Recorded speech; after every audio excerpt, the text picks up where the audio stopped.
they put so much work into finding what they wanted, and when they realized they didn't have what they wanted, continuing to dial it in until they did.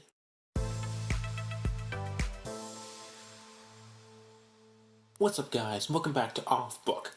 In each episode this season, we'll be taking a look at a different musical and breaking down the music and story of the show to try to understand what makes it so popular. Today's episode is all about Beetlejuice the musical. Based on the 1988 movie of the same name, Beetlejuice first opened at the National Theatre in Washington, D.C. in 2018, before undergoing some rewrites and opening at the Winter Garden Theatre on Broadway in 2019. Contract complexities led to Beetlejuice announcing that it would close in June of 2020, before the COVID pandemic shut it down early in March of 2020. Rumors say that the show is looking for a new theater upon Broadway's reopening, but nothing has been confirmed. There is, however, a national tour and an upcoming South Korea production, and who knows what else lies in the show's future. Despite its remarkably short run, Beetlejuice has achieved a huge fan base. But how is that? Let's take a look.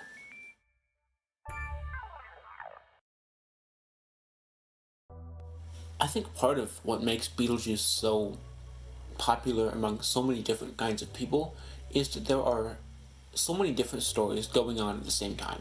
Every character feels like they're going on their own journey, and I've mentioned it before, but I think that that's so important for a show, because in real life, everybody's living their own lives, and these stories that people are on are going to be intertwined, they're going to kind of collide with each other, and they're going to impact the other stories. And in a musical, we're certainly going to focus on one or a couple of them more than the rest of them, but all the characters need to feel like they're going on a journey, because realistically they would be. So in Beetlejuice, you have the story of Beetlejuice and his quest to be seen, and you have Lydia and her quest to also be seen, but in a different way. You have Lydia's dad trying to create a life for them, you have Delia trying to fit in, you have Adam and Barbara, who kind of share a similar arc, just to kind of consolidate everything. And their arc is kind of, they want to be alive again, they want to be able to live their lives because they weren't done yet. All these characters have their own stories and have their own motivations that make it very easy to imagine this really happening, and I think that that is so important, and it's pulled off very well. All of these characters seem very human, even if not all of them are Beetlejuice. I think that they all seem like they're complex people that are just doing what they think is best. I also think it's really interesting that the musical puts so much focus on Beetlejuice. In the movie, he was definitely a big deal, but it definitely followed Lydia more in the movie than it did on Broadway. And in the musical, Lydia is still the lead character. The ending, which I don't want to spoil, but it kind of, Beetlejuice doesn't get as happy of an ending as we might hope, because he's in direct opposition to Lydia. Lydia's entire arc needs to end with her accepting life and accepting that it's okay to move on from her mom's death, and that she needs to be able to kind of accept where she is and just live in the moment. And Beetlejuice is the opposite of that. Beetlejuice is trying to convince Lydia to continue to go down this route of death and torture of other people and terror, and so he needs to have his arc end in a way that's less than satisfactory for him, because she needs to be able to live her life, literally, but also figuratively. And I think I don't think it's a shortcoming, but it is definitely something interesting, because in the movie, it makes much more sense, because Lydia is always the focus of the story. But in the musical, because Lydia isn't a super interesting character to have as a lead, she's a very complex character and a very good character, and one that a lot of people can relate to, but she doesn't really have the power, the dazzle that a leading character doesn't need to have. But I think the leading character of a musical like this needs to have, because you need to be able to have a leading character that is capable of doing all this stuff that Beetlejuice needs to do. He makes much more sense as the seeming lead character, even if he actually isn't. So by setting up the story with him in the first number and giving him the big opening number after the prologue, and kind of him being the narrator, it makes a lot of sense, but it also shifts the focus away from Lydia a little bit, which I think makes it all the more poignant. I think that's it. I wasn't sure how to feel about the ending, because it didn't feel super happily ever after, but A, I think that makes sense. I don't think this story needs a happily ever after, but B, I think that it makes me think about Beetlejuice more, because he isn't a good person. He's a terrible demon? He's a demon, I guess, not a human being, but he's a terrible being And so, realistically, it makes sense that his ending is less than happy, but also we kind of grow to like him over the course of the show, and so I think that his ending being less than satisfactory is okay, because that's what he deserves for what he's done, and it also makes much more sense for Lydia, the main character's arc.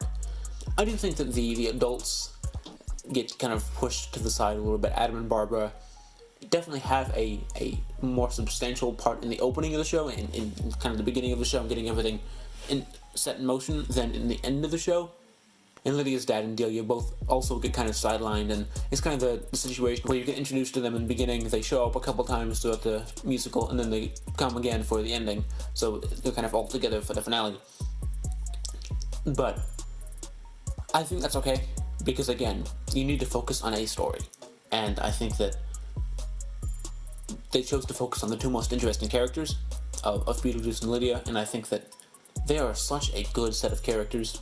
And the way that the writers use the motif of invisibility to their advantage, and kind of use it as a double meaning where Beetlejuice is literally invisible to anybody that is alive, and Lydia feels invisible to anyone who's alive, and they're kind of similar arcs where I think Lydia needs to spend that time with Beetlejuice to understand that death isn't this abstract concept, it's a real thing, and she's been putting it on a pedestal, I think, since her mom died. I don't want to really get into the psychology of that. That's a different conversation entirely. But I think that she is in at a low place, and I don't think that she can just be okay. I think that she needs to really understand there's more to it than what she realizes. And so by going on that journey with Beetlejuice, I think she starts to realize that there's layers to it, and that she isn't actually as invisible as she feels like she is.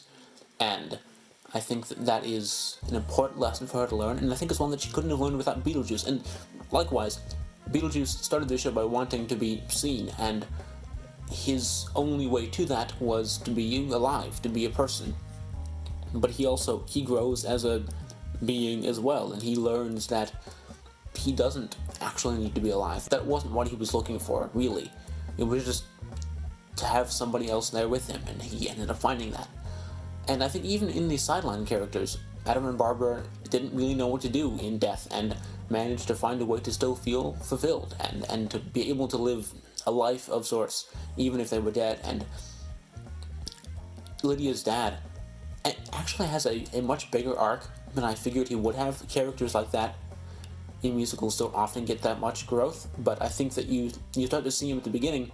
He really just wants to move on. He wants to move on from Lydia's mom's death and start a new life, and he's set up as kind of an antagonistic character, but we learn, as most of us probably predicted, that there was more to it, and he really just wanted to escape it for his own mental health, and he realizes that, again, that's not what he wants. He wants to be able to live his life without feeling guilty about that, without dwelling on it, and what he needed to do wasn't to ignore it, it was to accept it.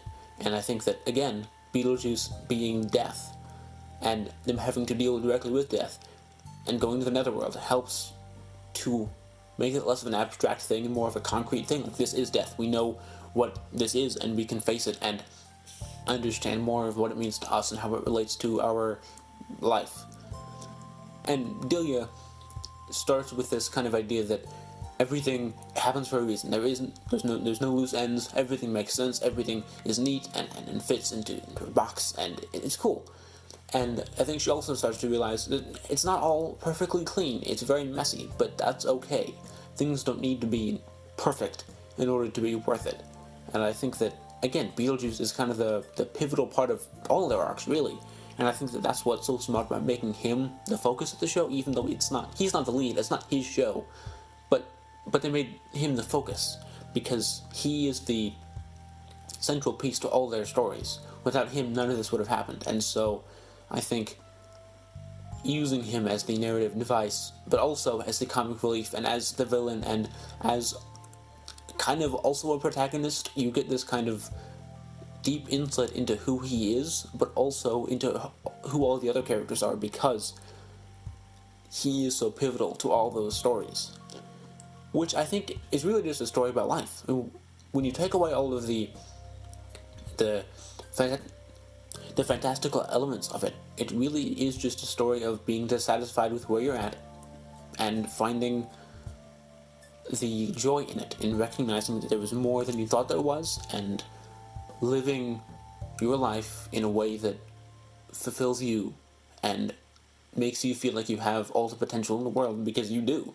But by framing it with that kind of supernatural demon trying to be brought back to life, it covers that in an element of fun and of absurdity that I think makes it easier to find. Because if the show just came out and told you, hey, live your life, it would, okay, well, yeah, but so? It wouldn't land as well. And so by wrapping that message in the insanely funny writing, the amazing talents, I mean, Alex Brightman's voice as Beetlejuice, it sounds like this. Well, sorry everybody. It's amazing. By adding these performances and the music, which we'll get to in a second, much more impactful, because you can relate to these characters, and you go on a journey with these characters, and you learn the same lessons as these characters, but it doesn't feel like you're being lectured to. It feels like you're really learning something and going on a journey with them. It's so well written, and I think that more shows should be written like this. Today's episode is sponsored by the all-new Revivals Be Gone. There's nothing worse for your up-and-coming smash hit musical than the owner of your theater deciding that they would be better off deciding to kick you out and using the space for a revival of a classic show, such as The Music Man, for example. But luckily, you can significantly reduce the chances of that happening by coding your production with Revivals Be Gone, the only formula on the market guaranteed to probably allow you to stay in your theater. Maybe. Revivals Be Gone Incorporated LLC can responsibility to product function properly. The classic musical revival includes a checklist of 5 to 7 limited many of the key ingredients of Revivals Be Gone. Revivals Be Gone Incorporated LLC can accept no responsibility. Make sure to go to www.revivalsbegone.com to find out more. I don't have a good way to segue into the next segment, so music. The music in Beetlejuice is very interesting because I think that it is a pretty standard contemporary musical theater sound, but it's wrapped in this kind of energy. I think that you always get the sense that Beetlejuice the musical doesn't have time to stop. It's one dance number from the beginning to the end. And that doesn't mean that there's always music. There is a lot of dialogue in between the numbers, and the music is very intentionally placed. But what it does mean is that it all feels correct, and the music feels very cranked up to 11. And the direction that it's going can vary from song to song, but whatever it's doing to the most extreme degree. There isn't a ton of subtlety in the music, which I think in a lot of shows can be a detractor, but I think in this show it works so well because it keeps the energy up. It keeps the momentum of the show going.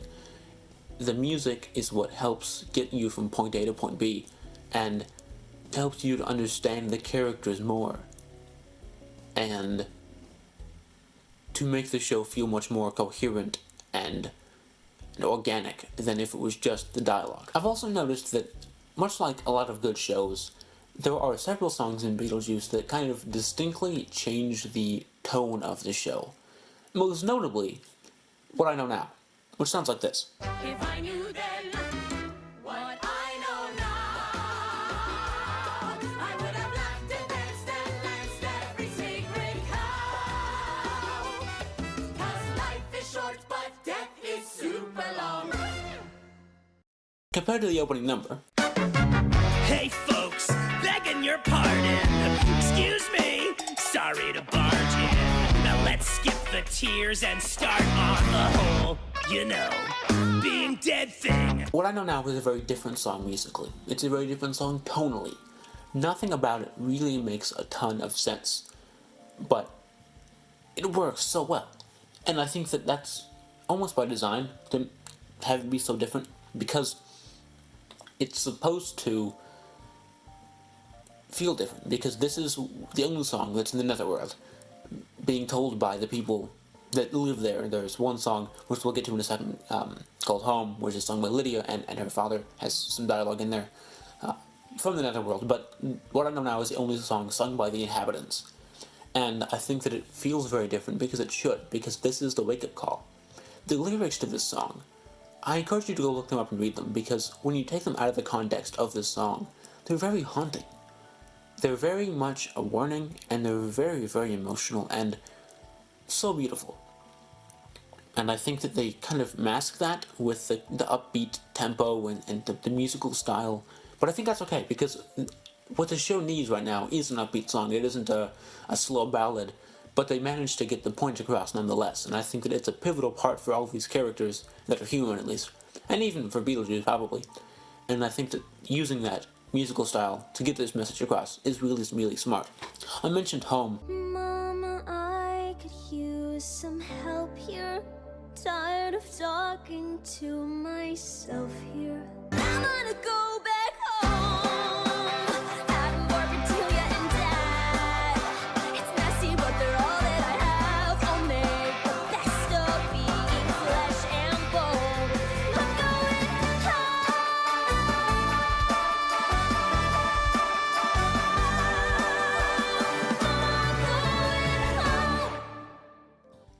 But to really understand home, you have to first understand the other big song sung by Lydia, which is Dead Mom. Hey mom, dead mom, I need a little help here. No more playing daddy's game.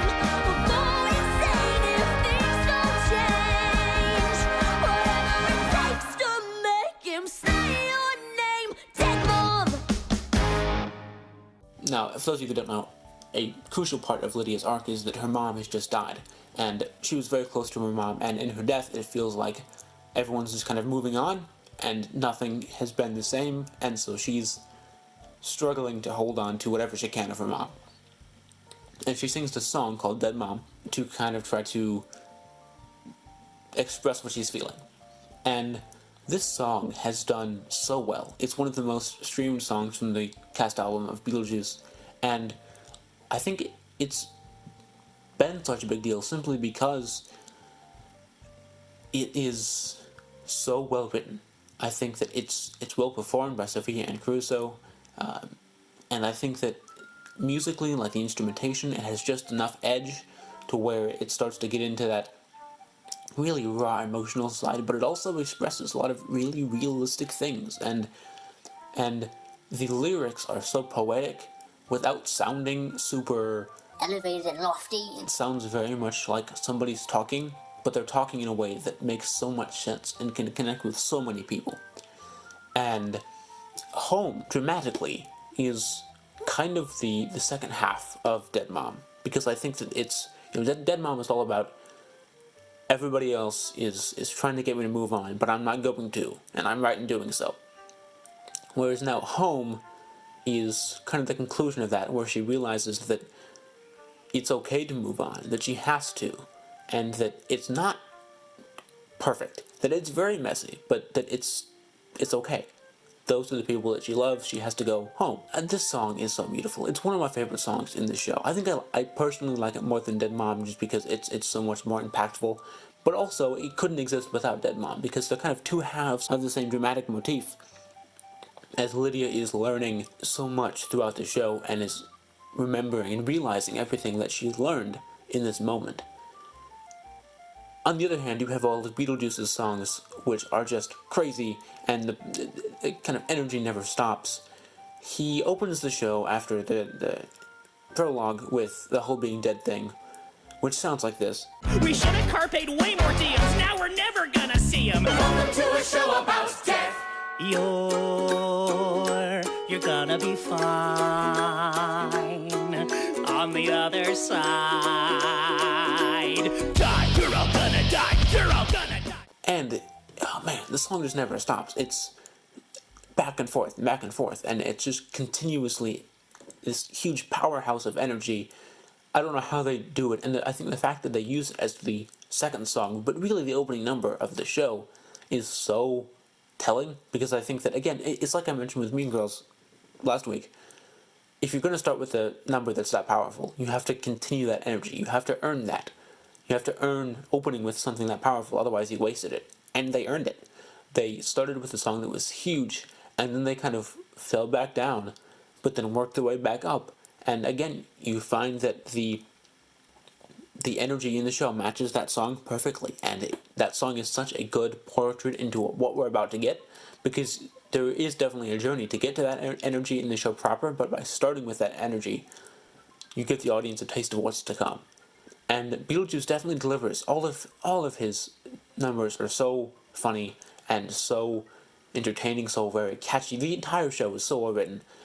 And I think what's really cool about this is that Eddie Perfect, the composer of Beetlejuice, released an album of demos and cut songs from Beetlejuice, so you can actually listen to it on Spotify and other streaming services. I assume I just only use Spotify, so you can hear some of the other versions of the opening number, like this.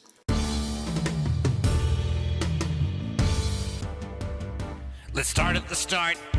This is my prison. The house has been built. It's a sweet pioneer place. Aw, isn't it cute? And it's very, very different. But I think that that's what makes it work, is they put so much work into finding what they wanted, and when they realized they didn't have what they wanted, continuing to dial it in until they did.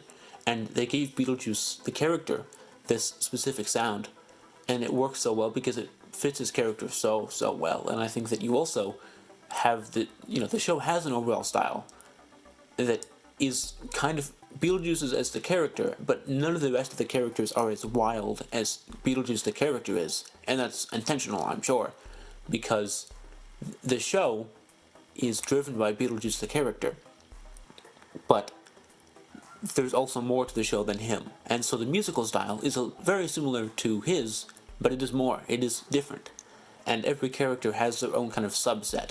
Lydia's is more of a diluted rock where it has that edge, but it's much more emotional, it's much more personal than a traditional rock song. It is also a musical theater song, so it's probably watered down for that too, but it has that edge to it still, and Beetlejuice is just crazy, and Adam and Barbara sound very, not even traditional show tune, but much more peppy, much more simple, much more happy, and kind of more like a, not even a pop song, but it sounds much more carefree, and even when they're dead and confused, it has that kind of upbeat style that not a ton of the rest of the songs have.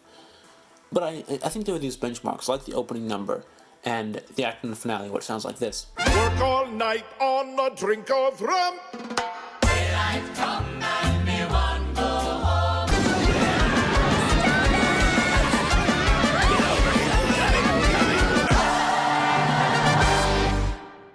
And then songs that help to continue the energy and make sure that none of the show feels like it's just kind of falling off a cliff. It stays the entire show. And they managed to create these motifs that thread throughout it to give it even more depth. The original movie had the song Deo, and the musical uses that too. It uses it in the act and finale first, but then it weaves it into the song Home for the finale, and it is so beautiful. Listen to this. Mama, if you're listening, doesn't this just blow your mind? I was on a mission, this is what I left behind.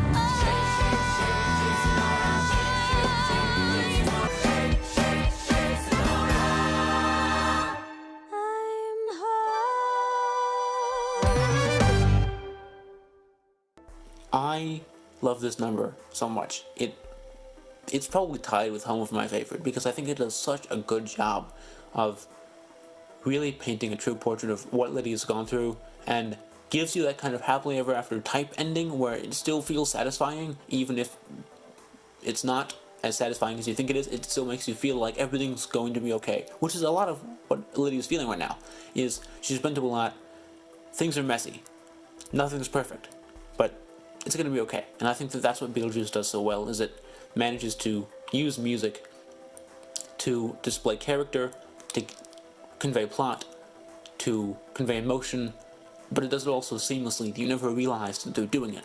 You're just listening to a very, very catchy song, but you also get so much more out of it without even knowing that you are. And that's so hard to do, and they did it so well. And the entire show is like that. The entire show does so much very, very well without even telling you that it's doing it. I think Beetlejuice works because it took a piece of source material that is internationally beloved and decided to keep the parts that worked in the staged format, but also added and changed parts in order for it to be the most complete and entertaining thing that it could be. It features complex characters that express themselves in really well-written and emotional songs, and the dialogue that connects them feels clever and exact. Combined with some truly remarkable performances, Beetlejuice acts as a masterclass on how to truly captivate an audience. Next week, the season 3 finale, where we break down all the complexities of Hamilton. Until then, don't throw away your shot. Have a great week.